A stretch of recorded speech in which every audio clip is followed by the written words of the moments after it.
Selamat pagi ya. Saya Dr. Pramono Darmawan. Saya dari divisi tulang belakang. Jadi untuk kali ini saya akan membawakan kuliah mengenai nyeri punggung bawah, ya, OPP. Dan topik ini mungkin tidak kamu dapatkan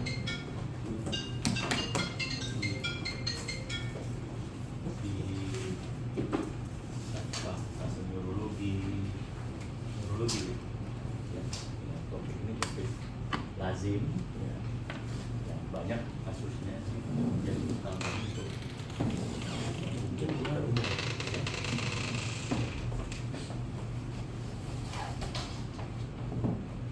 ya. Apa sih nyeri punggung bawah itu ya? Ya, suatu sensasi nyeri ya di daerah dari rusuk tulang rusuk bagian 12 itu sampai ke daerah bokong, itu dinamakan nyeri punggung bawah. Kalau dikatakan itu hampir 80% populasi dunia itu pernah mengalami sekali dalam siklus hidupnya itu mengalami nyeri punggung bawah ya, ya. 80% juga dikatakan itu akan membaik ya, dengan ya kayak dengan sendirinya. 20% itu memerlukan penanganan lanjutan ya. Ini lazim, ini nanti di belakang pengumpul kerja itu sering sih.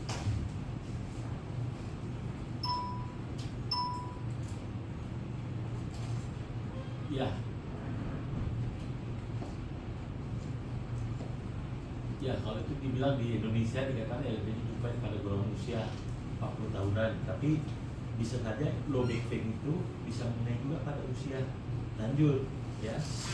Ya, kalau dalam pengertian berdefinisi ini LBP dijumpai pada golongan usia 40 tahun itu sering mengarah kita ke diagnosanya ke HMP ya, tapi bukan LBP itu bukan HMP aja ya. Jadi itu yang saya ingin kasih tahu bahwa bukan HMP aja ya. Oke. Itu tadi yang saya bilang kan sekitar 80 ya 90% itu sembuh spontan ya, tanpa ada penanganan pengobatan yang serius ya kan. 20% ya, 10% atau 20% itu ya memerlukan penanganan lanjutan, sedangkan 1 atau 2% yang memerlukan tindakan operasi. Jadi sebetulnya ya kecil sih yang memerlukan tindakan.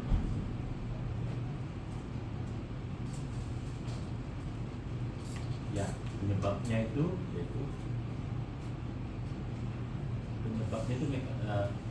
nyeri pinggang yang mekanik itu bisa disebabkan oleh intrinsik. Intrinsik itu berupa apa? Otot atau postural ya. Itu kan idealnya itu kalau kita postural itu sisi yang kiri itu good postur ya kan. Ini biasanya ya dengan posisi begini ini bagus, posturalnya bagus, muscle-nya bagus, ini jarang jadi keluhan low back pain ya. Karena kalau postur yang jelek itu ya yang lebih sering mengeluhkan nyeri pinggang bawah ya, obatnya pun jelek ya.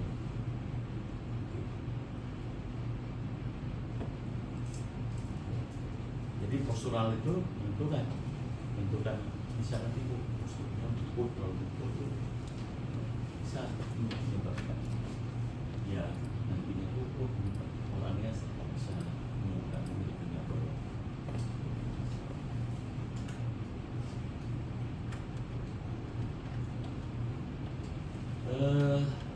Ini spondylogenik, jadi kalau LBP itu kita bagi tadi dari postural terus spondylogenik ya. Ada slide yang mengatakan pembagian yang menurut si siapa itu yang spondylogenik, vaskulogenik, si ada 4 itu pembagiannya. Jadi kalau spondilogenik itu ya berhubungan dengan struktur tulangnya akibat nyeri pinggang bawah disebabkan oleh komponen tulang dan struktur sekitar tulang itu ya, tulang, sendi, diskus ya. Ya, diskus itu seperti ini yang kamu tahu nih, AMP ya, diskus intervertebralis ya.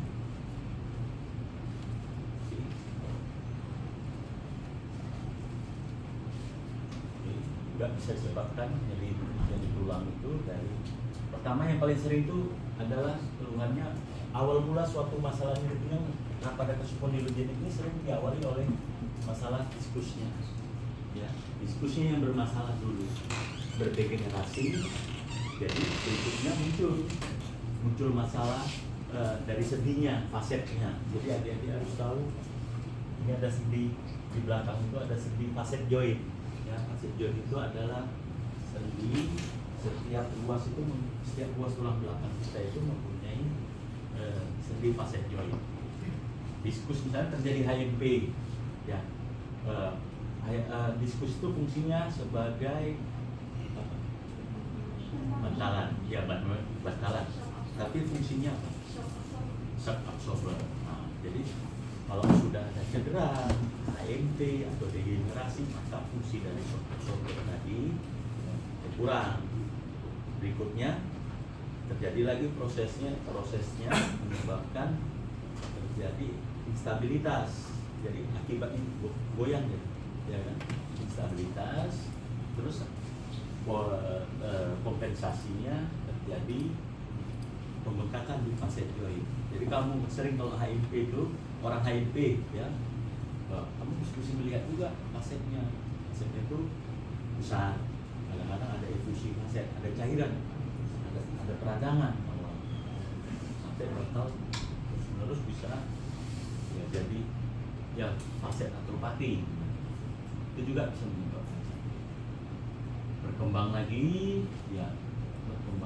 terjadi tulangnya bisa mengalami geseran. Apa namanya pergeseran tulang?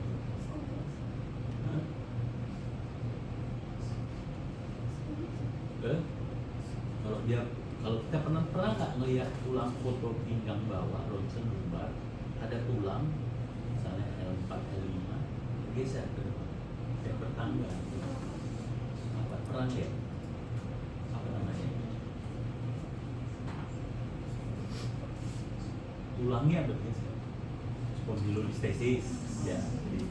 Jadi kalau tadi kita menceritakan apa tadi ini masalah tulang degenerasi dari diskus ini, kalau kami PBDS kita di ortopedi itu mengenal kaskade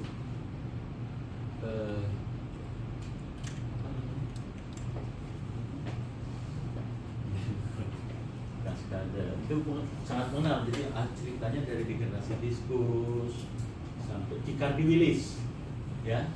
Jadi ada kaskade Chicardi-Willis. Kalau Anda mengetahui kaskade dari Chicardi-Willis tadi, maka tahu tuh bisa menceritakan degenerasi diskus, fase atropati, spondylolistesis, sampai ada fase terbentuknya osteofit ya, itulah namanya kaskade.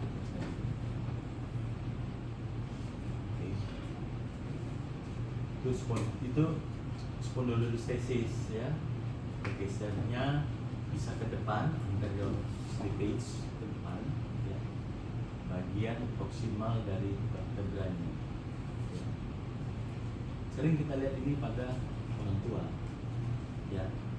Penyebab dari spondylolistesis pun variatif, bukan hanya murni karena proses degenerasi, bisa juga penyebabnya dari traumatik, misalnya ada atlet-atlet angkat beban berat, atau juga bisa disebabkan oleh ya kelainan bawaan ya. Penyebabnya itu banyak. Jadi keluhannya kalau spondylogenik ini variasi juga ya. LBP itu keluhannya bukan hanya, jadi kita ini sering orang datang ke kita nih, saya selalu terjepit sakit keluhannya apa Pak? Sakit pinggang. Ya tadi belum tentu ada sarafnya terjepit nih. Orang datang sering, dia datang ke misalnya ke saya nih, dok saya saraf terjepit nih kata dokternya. Nah, apa keluhannya? Sakit pinggang. Kalau dalam definisi saya orang saraf terjepit itu datang lebih wah sakit pinggang atau tidak sakit pinggang disertai rasa kebas ke kaki atau ada semutan ke kaki, terus ada bahal. Ya itu lebih kalau saya bilang itu pasti sarafnya ada yang terjepit. Gitu. Tapi kalau nyeri pinggang aja masih bisa ya. Murni tadi cuman misalnya apa? Bantalannya cuma robek aja, tapi belum menekan saraf, bisa sakit pinggang. Ya. Bisa juga hanya tadi awal balik lagi masalah di ototnya, bisa juga masalah dari fasetnya kan. Ya, jadi tidak semuanya itu dan ada mindset juga kalau orang itu HMP pasti. Kalau sakit pinggang ya HMP, bukan gitu juga. Ya. Jadi itu dia. Keluhannya itu bisa macam-macam, bisa nyeri pinggang, ya, nyeri menjalar, ya, terus ada kemampuan ada claudicatio namanya, claudicatio neurogenik, atau claudicatio neurogenik, tahu? Ada yang pernah dengar? Kalau claudicatio itu dia jalan itu merasa bebas. Ya, kakinya berat, melangkah itu kok jalan kalau yang pada fase berat itu 10 meter aja jalan tuh kakinya angkat kayu gitu. Dan biasanya kalau claudicatio neurogenik itu relief kalau dia membungkuk atau duduk, hilang, berbeda. Ada lagi kamu kok belajar nanti ada claudicatio vaskulogenik akibat ada kelainan pembuluh darah. Itu ada membedakan dari pemeriksaan klinis itu bisa dibedakan. Ya, yang mana yang neurogenik, yang vaskulogenik. Dua-duanya mengeluhkan tadi kakinya berat, kemampuan jalan walking distance-nya pendek, ya. Terus berat dok, kaki ini berat, kayak nggak ada tenaga gitu.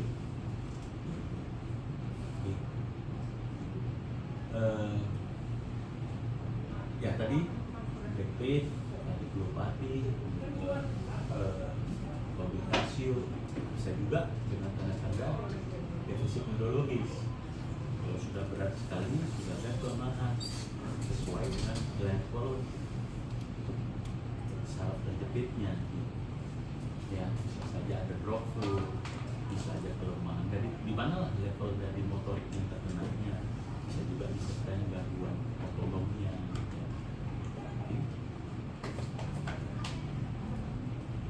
Ya, satu lagi patah, ya balik-balik.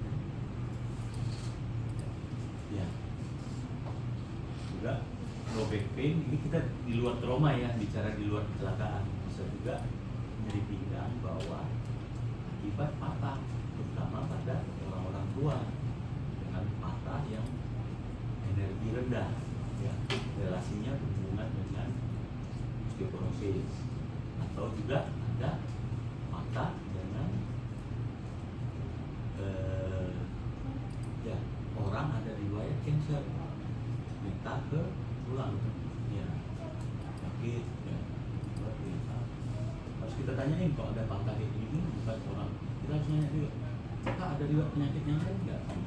Oh saya penderita breast cancer 5 tahun yang lalu, ada sakit di punggung, bila aja bisa ada.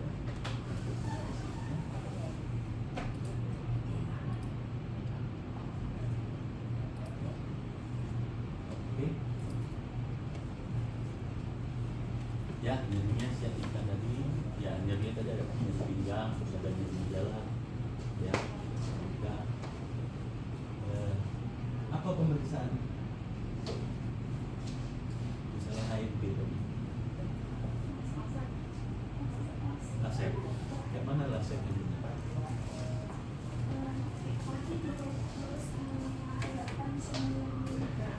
Siapa yang ngomong?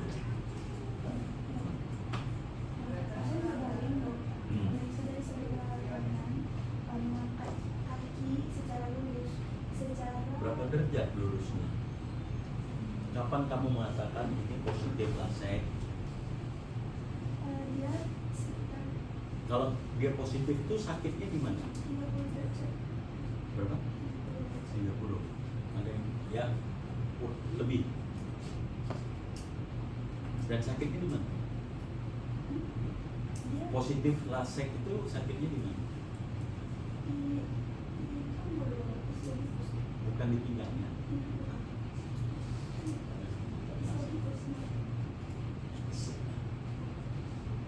Itu lasek kan? Atau kalau kita misalnya SLR, ya kan? Ya, jadi kamu mengangkat kaki dalam keadaan ankle-nya itu dorsifleksi, ya.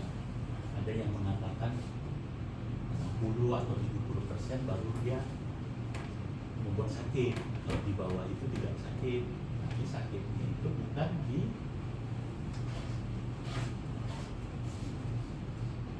sini, di pinggang. Ya. Tuh, ya. Oke. Oke, jadi saya kita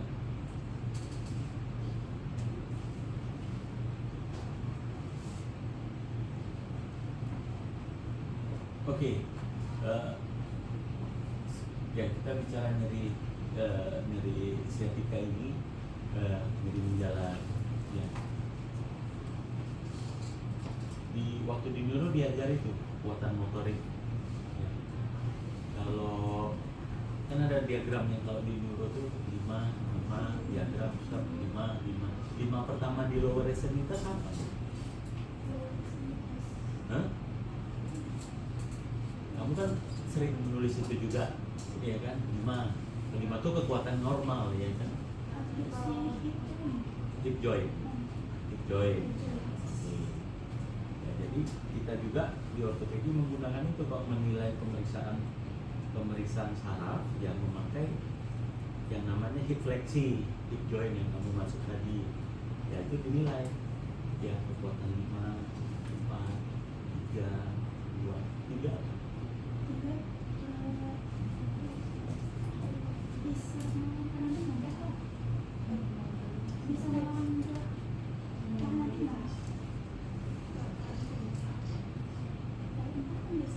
Tidak bisa melawan gravitasi, ya kan? Bisa melawan gravitasi? Bisa. Apa punya yang empat?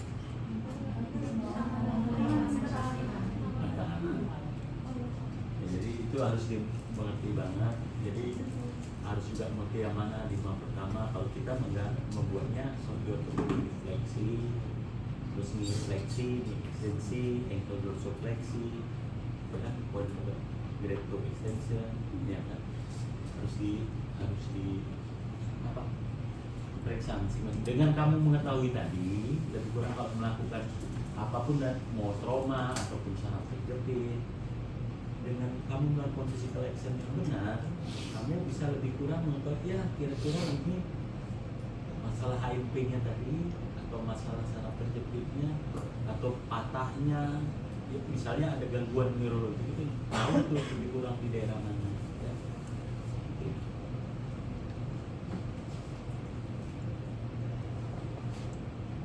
Ya. Apa ya namanya pembagian, jadi lupa, udah lama banget. LBP menurut 4 itu vaskulogenik, fisiologenik, McNabb. Ya, jadi kalau nyeri low back pain itu pada prinsipnya McNabb membagikan 4, ya, spondylogenik, fisiologenik, terus vaskulogenik, dan psikosomatik, ya. Jadi itu ada 4 itu berdasarkannya. Tadi kita sudah jelaskan. Jadi kalau ada penyakit LBP jangan berpikir oh saraf terjepit juga. Penyebabnya bisa tadi spondylogenik. Berpikirnya luas itu, spondylogenik, neurogenik, visceral, organ-organ visceral, dan psikosomatik, ya. Itu klasifikasi berdasarkan McNabb, ya.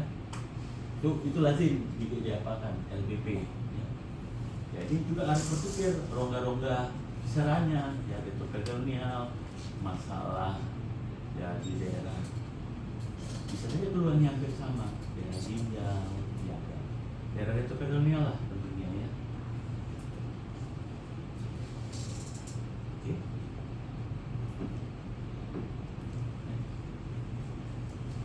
Ya itu bisa saja keluhan-keluhan ya. Jadi mikirnya luas bukan lain aja. Kalau vaskulogenik apa? Triple A, aorta, aneurisma aorta itu bisa aja. Ini juga sama. Mikirnya salah kerja tuh. Oke. Satu lagi. Nah ini tadi saya bilang. Ya kan, kalau di kasur ini beda nih. Kalau triple pembuluh darah itu kalau di kasur vaskulogenik. Biasanya dia tidak relief kalau pasiennya pun bungkuk atau duduk, tetap intens ada. Itu bedanya dengan lobikasium pembuluh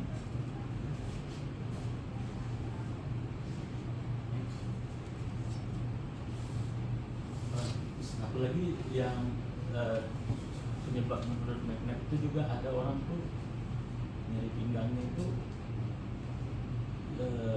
non spesifik ya, yaitu psikosomatik ya. Oke, kalau ada low back pain kita juga tidak berpikir murni yang tadi juga ada PD-nya itu bisa piriformis syndrome ya.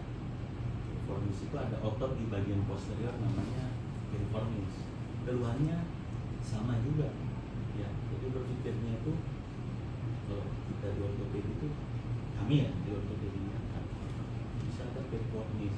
Teman-teman di neuro pun juga berpikir sama, ada piriformis, keluhannya sama seperti keluhan siatika juga ya. Ya. Ada penyebabnya itu dari pasien duduk ada kantong isinya tebal, sering kok mobil ya.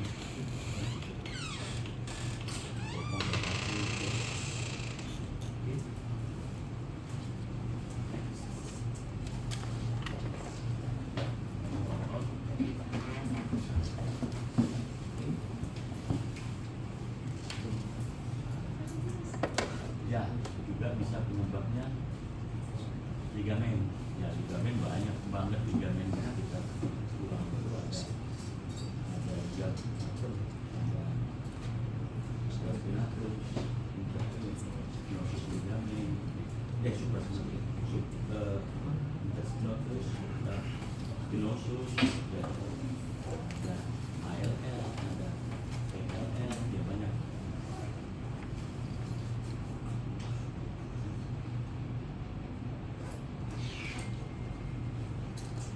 Postur ya, bisa mempengaruhi keluar dari pinggang bawah.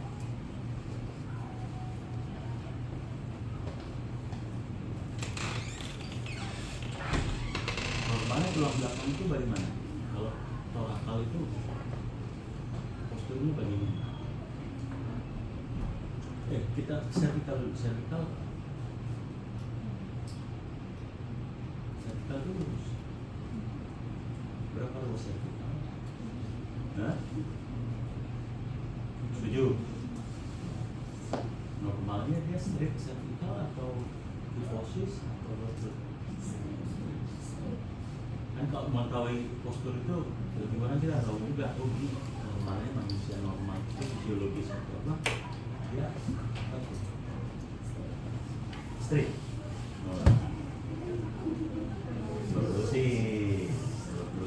Balik dulu ke tulang, gambar tulang. Itu postur yang nggak benar. Kalau ini kan postur apa nih?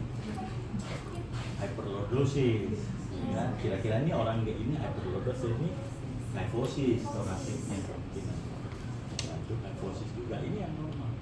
Ya, coba balik gambar anatominya tadi balik. Ada tadi anatomi. Nah inilah itu. Normalnya tuh cervical tuh berapa derajat? Variasi, ada variasinya. Dan 20 sampai 40 itu normal. Nggak boleh ada cervical. Jadi kalau dari foto kamu nengok cervical kadang-kadang lurus lurus kayak gitu atau pinggang yang lurus, bisa memang karena postur tulangnya yang straight atau memang ada spasme dari otot. Misalnya ada HMP itu kok orang sakit pinggang, waktu kamu foto, karena lagi sakit di foto tuh lutut hilang jadi straight. Ya, bisa aja memang penyebabnya karena HMP tadi spasme dari ototnya atau memang ada kelainan postur. Ya, jadi adik-adik juga harus tahu kalau thoracic itu berapa derajat kifosisnya. Ada yang bilang 20 sampai 50, ada yang bilang 20 sampai 40 juga. Lordosis lumbar berapa? Jadi cervical lordosis, thoracic kifosis, lumbar lordosis. Itu stop dulu, jadi kita pas baca betul ya. C1, C2, C1 apa namanya? Kelas C2 C2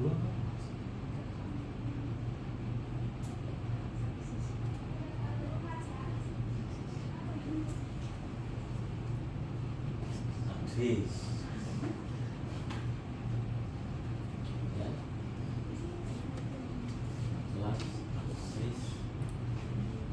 Kenapa dibilang kelas? Wah,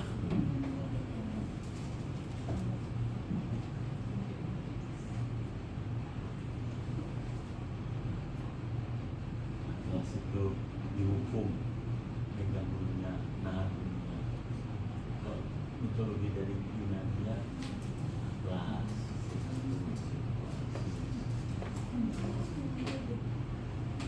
Oke, ya ini orang kantoran selalu kita bilang posisi kerja, jadi selalu kita melakukan edukasi menghindari, kan sering juga orang kantoran karena posisi kerja yang salah, duduk berkelamaan, maka sering kita di ortopedi memberikan edukasi supaya posisi kerja itu ergonomis. Ya, itulah contoh dari posisi ergonomis yang kita ya dianggap dengan posisi itu ya tidak bisa mencederai tadi disebut sebenarnya ya. Kalau orang kantoran tuh banyak sakit keluhan masalah pinggang ya, tiba duduk berkelamaan, postur tubuh yang salah atau apa ya, tidak ada stretching, duduk lama tidak stretching ya.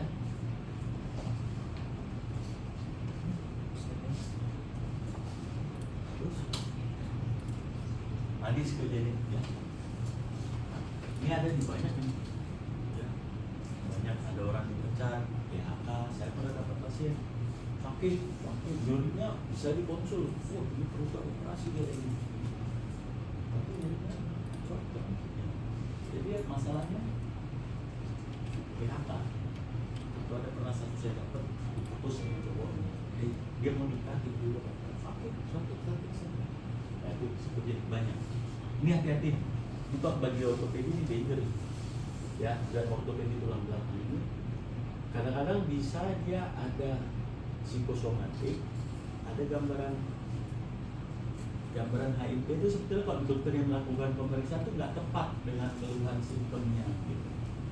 Ya, tapi entah dokter ini agak agresif melakukan tindakan apapun, pain management atau bahkan sampai operasi, ini nggak selesai masalahnya sakit. Jadi kalau di Amerika ortopedi tulang belakang itu mesti rule out dulu sebelum misalnya kita pasien ini memerlukan operasi tadi yang 1-2% itu harus di rule out dulu psikosomatik problemnya, karena tingkat tuntutan ke dokter di Amerika itu cukup tinggi.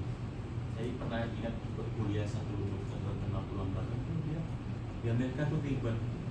Kalau kamu hit ini orang yang kayak gini nih, kamu akan menikah dengan keluarga semua hidup. Ya, jadi harus ya, kita pun saya juga menjumpai nih kasus-kasus ya, ya banyak juga. Dan contohnya ada yang saya nanya yang di PHK, Pak ini kok saya mulai itu dia udah dokter A, B, C, D, Pak sembuh, bilang keluarnya sampai katanya gua ada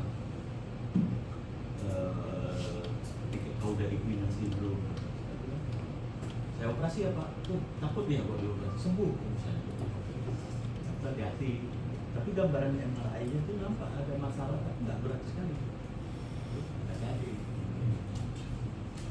Itu ada juga barusan beberapa tahun yang lalu tuh ada yang ada somatik ini nyeri. Jadi ada satu cerita beberapa tahun yang lalu itu di Amerika ada dokter tulang belakang ditembak sama pasiennya. Dia dioperasi, di mana itu ada beritanya. Pasiennya itu nggak sembuh, bisa sakit, ya. Dokternya bingung juga, entah kenapa stres saya tembak dokternya. Yang di Amerika, ya. Jadi ya roll out juga psikogenik, ya. Oke. Terus,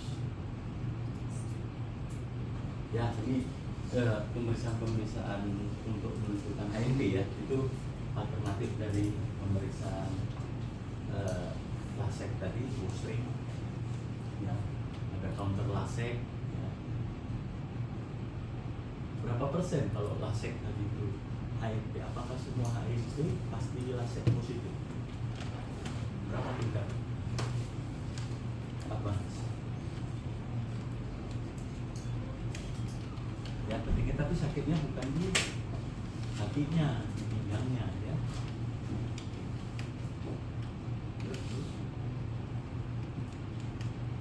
Ya, Faber ini salah satu tes untuk tadi apa?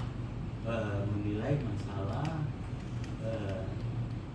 bukan HNP tapi sacroiliac arthritis, ya. Itu kita juga harus kita lakukan pemeriksaan karena keluhannya hampir sama. Bisa aja Anda ini HNP, ini apa cerita, ternyata itu masalahnya sacroiliac arthritis, ya.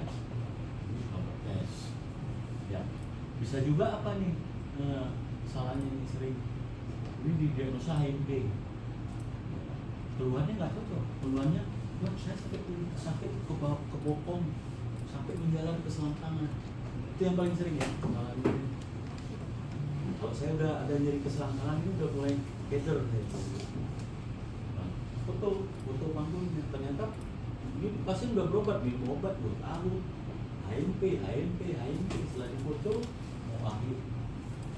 Nah, jadi selalu periksa semuanya. Kalau ada nyeri di bawah itu, periksa dari masalah tulangnya, sekitarnya menurut McNabb tadi. Terus pikirkan juga masalah panggul, sacroiliac joint, piriformis syndrome, ya. Jadi besar sekali kemungkinan. Saya pernah dapat pasien ya, udah dioperasi sama dokter HNP, pasiennya dioperasi seminggu nggak hilang, sakit. Saya tes nih positif Fabernya, bukan aja kalau sacroiliac itu bukan Faber aja, mesti ada 5 tes, 3 dari tes itu positif, ya, ada compression test, saya suntik, blok, hilang. Pasiennya nanya, dok, saya dioperasi apa ya dok? Ya, itu ya bisa aja nih, artinya memang Mbak Seliti melakukan itu celaka yang sampai sempat operasi, keluhan pasiennya dibilangnya HNP, dioperasi, nggak hilang, kita suntik, masalahnya coba sacroiliac arthritis, SI joint, ya. Dia harus banyak lah, kalau LBP ini nggak sesimpel itu. Next. Jadi untuk melakukan stretch dari tes dari piriformis, ya.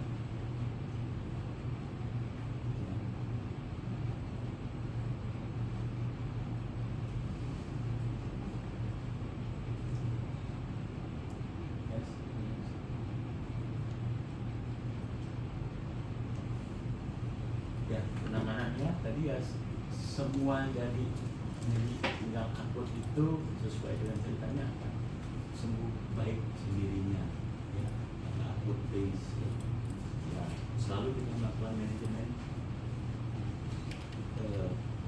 konservatif, ya. Apa modalitasnya, apa bed rest, ya. Bed rest berapa hari bed rest sering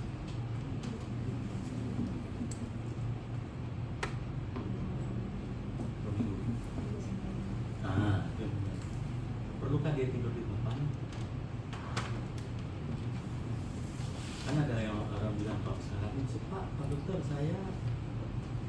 tidur di lantai, saya tidur di papan triplek. Masih berlaku kan itu pengobatan gitu? Nggak lagi dulu banyak tuh masih menganut ya. Jadi bed rest itu 3 sampai 5 hari. Nah, alasnya cukup yang keras, matras yang keras, cuma yang kayak ortopedi itu. Nggak perlu lah dia tidur di lantai, nggak perlu lah dia tidur di triplek, sakit kalau tidur di lantai ya. Bed restnya nggak perlu lama, 3 sampai 5 hari, nggak perlu sampai ya berlama buat pengobatan.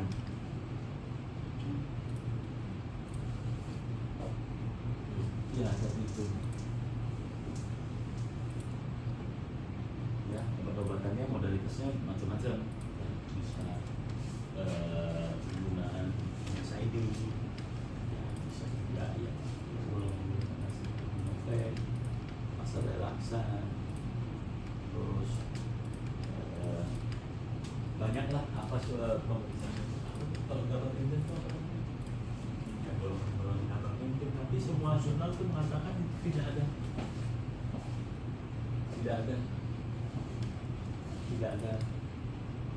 berlebih banget gitu. Jarang saya gunakan opioid ya, kalau saya jarang, tapi ada steroid pun ya digunakan dengan waktu yang singkat, tidak perlu lama. Ada orang minum steroid sakitnya memang sakitnya memerlukan operasi berat, salah satu berat penggunaan steroidnya over, datang ke kita tuh nampak tuh orang itu pain kronik, udah memang takut operasi, mukanya moon face ya, pasti dia menggunakan steroid, dia merasa steroid itu lebih poten gitu. Banyak moon face, terus bisa apa penggunaan steroid jangka lamanya reverse efeknya.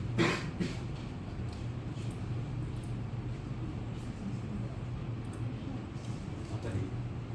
Kalau kamu dulu kok saya dokter puskesmas lo kalau bingung katanya pasien kasih obat dewa, steroid itu obat dewa. Ya, tapi banyak kita juga jumpai sekarang kalau pasien bertemu, saya ada obat Chinese, obat Cina. Bang ini lebih bagus dok dari obat dokter. Jadi pasti banyak steroid.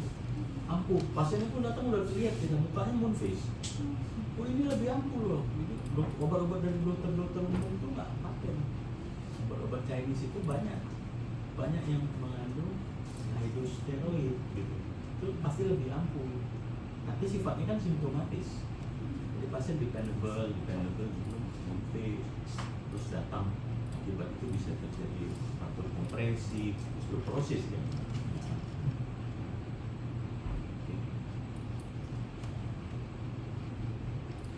Ya itu dia ya. Physical therapy, modalitas konservatif, pakai ortosis, lombal, korset. Terus pemakaian korset tuh ada orang pakai korset sampai menabur ya. Sebenarnya apa konsekuensinya kalau kita pakai? Ya saya setuju kalau orang misalnya didiagnosa operasi, dia menolak, dia tidak setuju, tidak kontraindikasi untuk operasi, mungkin oke. Tapi kalau orang pakai korset terus apa bahaya? Lemah otot-otot pinggangnya, kembali lagi harus bawa nyeri pinggang bawah itu bisa juga disebabkan oleh otot. Ya, nanti muncul masalah baru. Tidak ada sebagai korset lama-lama. Ya.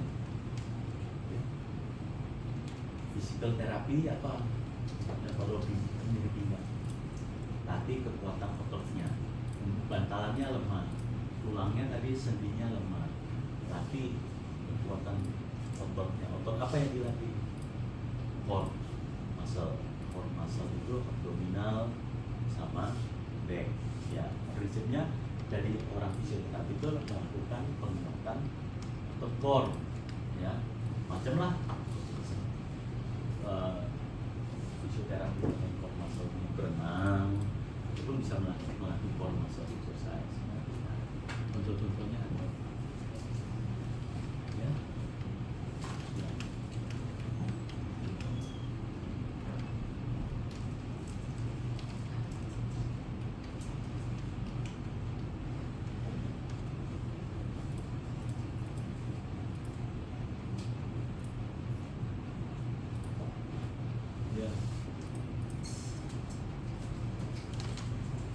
cara bangun, diajari juga bagaimana melakukan pada orang yang sakit pinggang itu bangunnya harus bagaimana, jangan langsung bangun, harus miring dulu, kemudian ke samping. Nah, ini cara harus diubah, dimodifikasi lifestyle-nya dulu sementara. Ya, memang cara mengangkat beban, itu nggak boleh ada diajari. Nah, cara mengangkat beban itu modifikasi lifestyle, ya. Termasuk ya berat badan.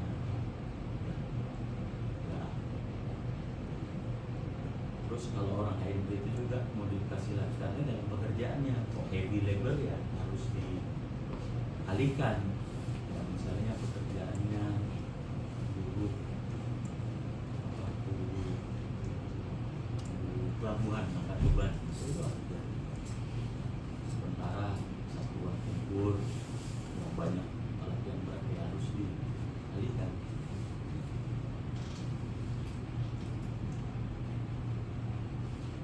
Oke, gagal misalnya gagal kita bicaranya 20% tadi. Pak dokter, saya ke fisioterapi, ke dokter saraf, berobat, alternatif, sakit. Ya ada sekarang ini adik-adik akan mengenal nanti ada dokter-dokter tulang, dokter-dokter rehabilitatif, dokter anestesi, dokter bedah saraf, namanya intervention. Ya, jadi itu intervention itu ya bisa dibilang jembatan dari pengobatan non konservatif, konservatif, bioperatif, dia in between diantaranya. Ya, tapi dia ya itu apa saja yang bisa dikerjakan, macam-macam manajemen-nya. Ya, banyak sekali sekarang yang suntik. Kalau masalah diskusnya bisa disuntik diskusnya, ada yang teorinya laser, ada ozon terapi, ya ada radiofrekuensi, ada ablasi, macam-macam. Itu namanya ada blok. Ya. Ya, ini orang dokter-dokter yang membidangi intervensi nyeri. Ya. Juga intervensi nyeri untuk masalah lutut yang bisa dilakukan, tapi harus edukasi pasiennya bahwa ya kapan dilakukan intervention tadi, bila ya kalau nyeri yang konservatif gagal boleh dicoba, tapi kalau pasien ada defisit neurologis karena HMT dicoba. Misalnya ada HMT sequester atau HMT sequester yang besar yang bisa membuat kelumpuhan, itu di intervensi tidak, ya. Jadi tahu-tahu juga nih teman-teman orang-orang yang melakukan intervensi nyeri itu harus membilang bahwa Pak, sifat dari intervention ini bukan menyembuhkan, proses ini ada, tapi kita semacam memberi pengobatan yang sebetulnya sih tidak menyelesaikan masalahnya. Ini yang sering salah diartikan sama ahli intervention. Ada iklan-iklan saya dengan melakukan suntikan Anda tidak perlu operasi. Nah, juga, ya ada kasus-kasusnya, ya kita perlu tidak akan selesai di intervensi ini. Di Medan ini ada yang lagi heboh. OA grade 4 di intervention sama dokter GP. Oh, masuk di apa tuh di Instagram gitu.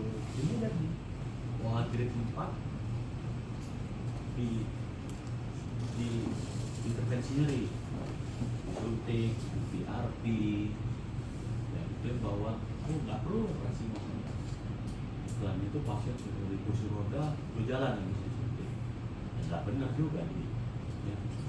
Yang OA grade 4 itu nggak akan bisa diobati dengan obat-obatan. Artinya bisa diobati tapi tidak menyelesaikan masalah. Dia disuntik berapa minggu kemudian. OA grade 4 itu kalau kamu melakukan suntikan misalnya radiofrekuensi lutut mungkin berbeda sama grade 2.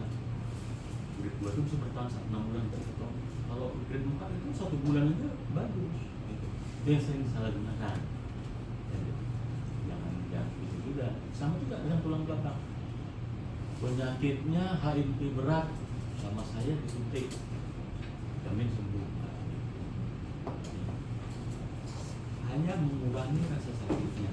Kapan dilakukan? Bila pasiennya punya kontraindikasi untuk operasi, ada komorbid berat atau ada memang pasien tidak ingin operasi, mungkin boleh dicoba. Tapi harus bilang bahwa pada kasus-kasus operasi bahwa tindakan operasi itu lebih superior. Yang sering salah itu sekarang ini nggak dialihkan. Baik, saya nggak cerita di bidang lain, saya cerita di bidang ortopedi sendiri. Banyak ahli ortopedi, adik-adik saya, junior saya, ini mendalami intervensi nyeri dan udah malas operasi. Saya nyuntik aja bang. Nggak boleh, nyuntiknya itu asal benar oke. Tapi kalau menyalahi itu jangan. Yang mana indikasi operasi disuntik itu salah. Berkembang sekali intervensi nyeri sekarang. Itu yang harus. Itu memang betul jembatan, tapi tepatlah menyuntik ini. Memang pasien ada komorbid yang bisa, oke silakan. Kayak tadi Walgreen harus bilang, Pak, kalau saya menyuntik ini sifatnya sementara, tidak akan lebih baik, ya. Ya macam-macam, kita kumpang banget. Oke, next. Oh ini operasi yang 1-2% tadi, ya. Kapan menjadi operasi? Pertanyaan saya sebelum ini, kalau ada kasus ini, saraf ini, lobek ini, kalau memerlukan operasi itu kemana? Ke ortopedi tulang belakang atau ke bedah saraf? Ini udah gagal ke anda, ke dokter anda, neurologi dan sebagainya, ya. Yang dikatakan tindakan operasi 1-2% tadi bila pasiennya progresif baik, kamu sudah memanage, ya, dengan non operatif secara 2 bulan atau 3 bulan, pain-nya tetap lurus atau bahkan meningkat, ya, progresif pain itu tadi sudah gagal konservatif atau ada defisit neurologis. Itu 3 indikasi operasi pada saraf tersebut. Tanyanya apakah dia ke dokter saraf kah atau ke dokter ortopedi tulang belakang? Hah? Apanya? Menurut kamu? Tergantung. Misalnya kalau HSP, saya ini simple hernia nucleus pulposus. Berobat kemana kan? Kenapa lalu biasa? Jadi saya kasih tahu ortopedi tulang belakang di mana saja kamu berada. Ini sering sekali pertanyaannya. Kadang-kadang dokter juga yang bertanya. Dokter, kemanakah saya? Kedua-duanya. Jadi ortopedi sama bedah saraf ini memang entah kenapa bersinggungan dia selalu. Ya tapi ya kembali semua dua-dua punya kompetensi. Ya kompetensinya itu kok pada itu bisa anda ke bedah saraf, ya, ortopedi tulang belakang. Kalau di ortopedi tulang belakang itu saya nggak bisa lagi bilang seorang ortopedi itu harus mendalami tulang belakang. Ya, jadi prinsipnya yang tadi itu juga kompetensi, ya. Jadi tidak juga tidak saraf, apa ya, sama-sama. Kalau itu di negara mana aja ya overlap. Ya. Oke. Kalau operasinya macam-macam lah, ya bergantung. Kamu mungkin nanti akan lihat di sini ada operasi yang pasang pen pada saraf terjepit ya, bukan skoliosis ya. Ada pasang pen, ada hanya dibebaskan aja. Prinsip dari operasinya ini tadi 3 indikasinya itu selalu 3. Ya kan? Nggak ada konservatif, progresif pain, ada defisit neurologis. Ya.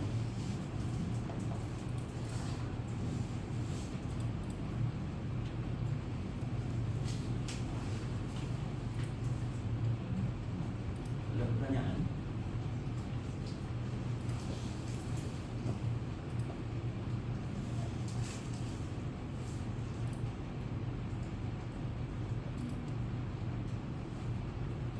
lumpuhkah saya kalau operasi tulang belakang? Kan sering tuh, kalau ada saraf terjepit, pasien tuh masih ada stigma mengatakan, lumpuhkah saya? Apakah operasi ini menyebabkan, ya bisa dibilang dok, katanya kalau nggak berhasil lumpuh. Benar nggak itu?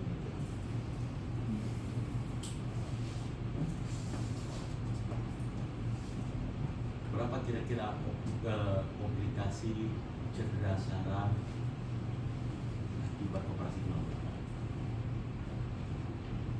1%. Jadi tadi membatasi mengatakan bahwa operasi itu punya high rate untuk kelumpuhan, tidak 1 atau 2%. Yang sering itu adalah pasien yang sudah lumpuh, ya HEP, stenosis, jatuh dari ketinggian, udah lumpuh, dia berharap kembali, itu yang sulit.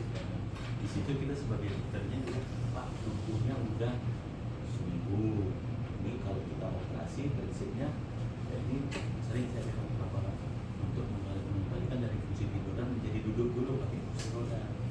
Ya, itu mengenai status neurologisnya mungkin saja bisa tidak kembali, tapi berbeda pada kasus yang belum terjadi perubahan itu akibat operasi.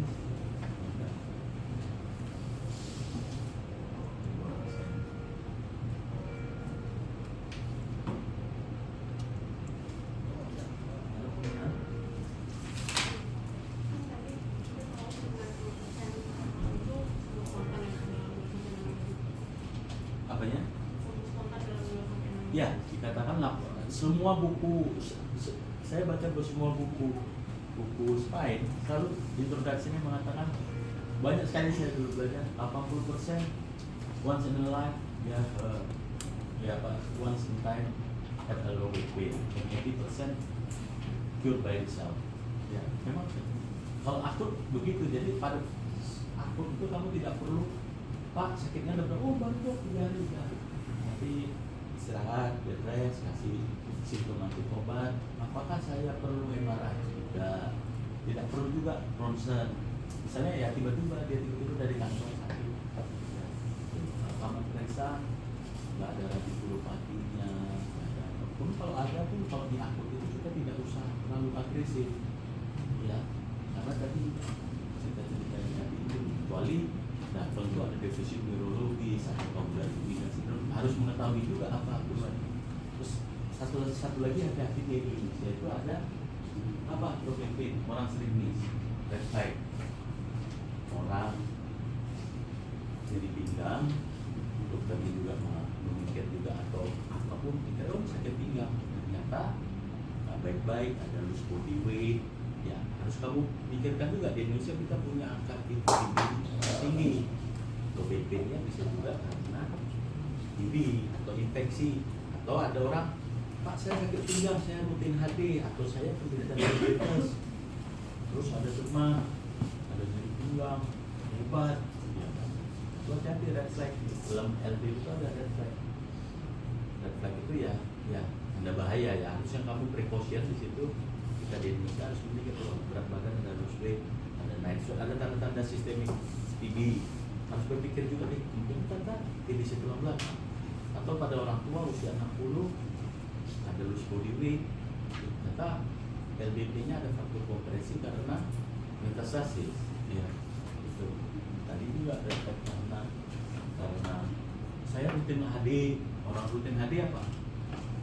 Imunitasnya kan rendah, sama kayak diabetes, harus berpikir juga, ya. Iya, saya masih menganut itu, jadi saya nggak pernah bilang langsung agres menyuntik pada fase-fase akut. Saya tetap menganut. Saya selalu Pak sakitnya sudah berapa lama?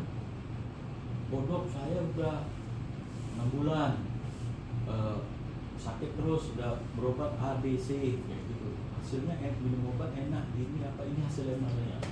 Saya selalu bilang, Pak ini harapan Bapak gimana? Mungkin penyakit ini bukan tidak bagus, sebenarnya penyakitnya kemampuan obat-obat ini atau psikoterapi ini tidak mampu lagi. Saya sudah bilang ini ini hasilnya indikasi itu operasi. Tapi saya tidak pernah mengoperasi orang dalam keadaan 1 bulan akut. Ya, ya. Kecuali dia tadi ada defisit neurologis tentang Pak Dokter ada Fowler-Wiener syndrome, ada severe anesthesia, ada incontinence, nah itu ya HMP, ada HMP besar ya operasi. Tidak pernah di akut setting kita melakukan intervensi pembedahan.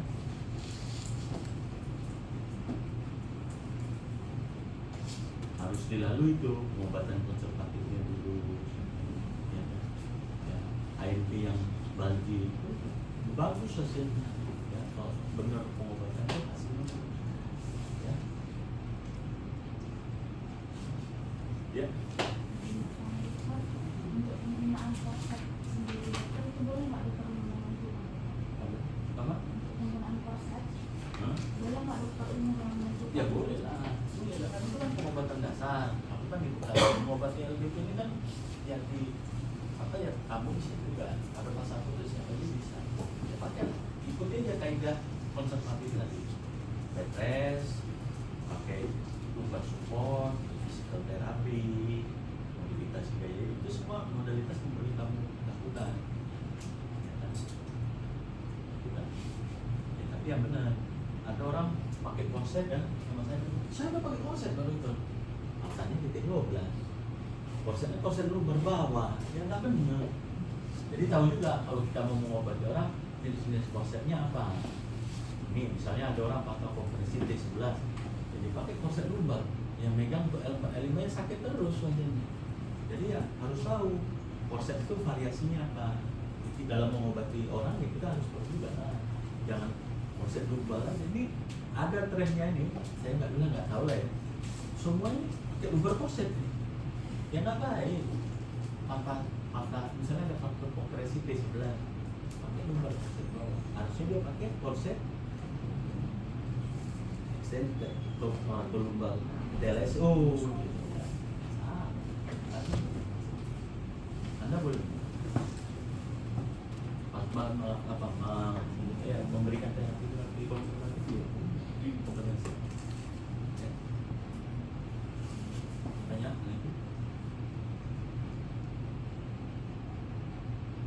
Oke. Ya. Terima kasih. Hah?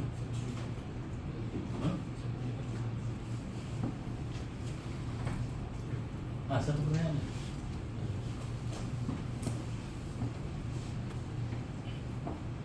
Oh, kamu berkawan. Kenal saya. Hah? Apa mau tanya?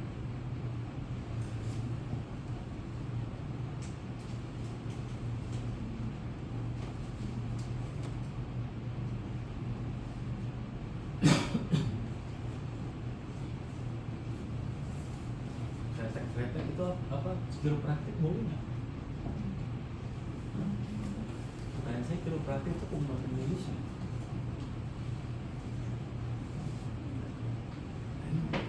Kiropraktik dokter umum di Jakarta dulu di Medan di Center Point saya memang ada dokter dari Jepang, di Jakarta dokter dari Brazil, dari Amerika. Daya tariknya mendatangkan dokter-dokter umum yang dari luar negeri, kesannya keren. Tapi coba baca kiropraktik itu medis belum? Hah? Ya. Saya juga saya dok, saya mau kiropraktik nih. Saya bukan ya kalau benar boleh. Ya, tapi saya berapa kali nengok kiropraktik itu apa ya? Ada memang membuat foto dokternya, tapi garis-garisnya nggak ada diajarin kita di ortopedi gitu. Terus menceritakan kalau skoliosis itu bisa dengan terapi itu bisa lurus, yang ngedal. Saya duduk sama dokter dioperasi sama mereka di apa tuh baik. Wah kalau saya bilang Pak kita ini kan medis ada dasarnya, kalau memang benar ya kita ngikut ya kan, memang nggak benar. Terus ada garis-garisnya itu apa ukuran-ukuran itu yang nggak pernah saya pelajarin, agak aneh.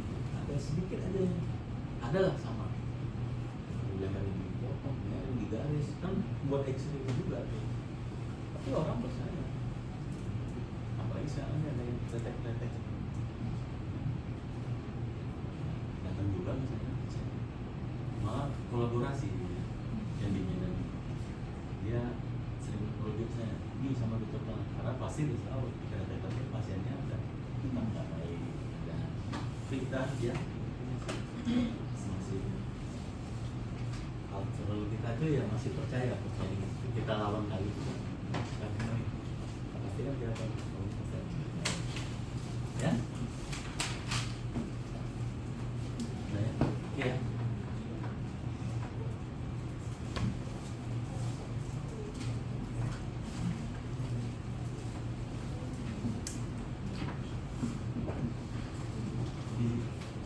oke itu ya saya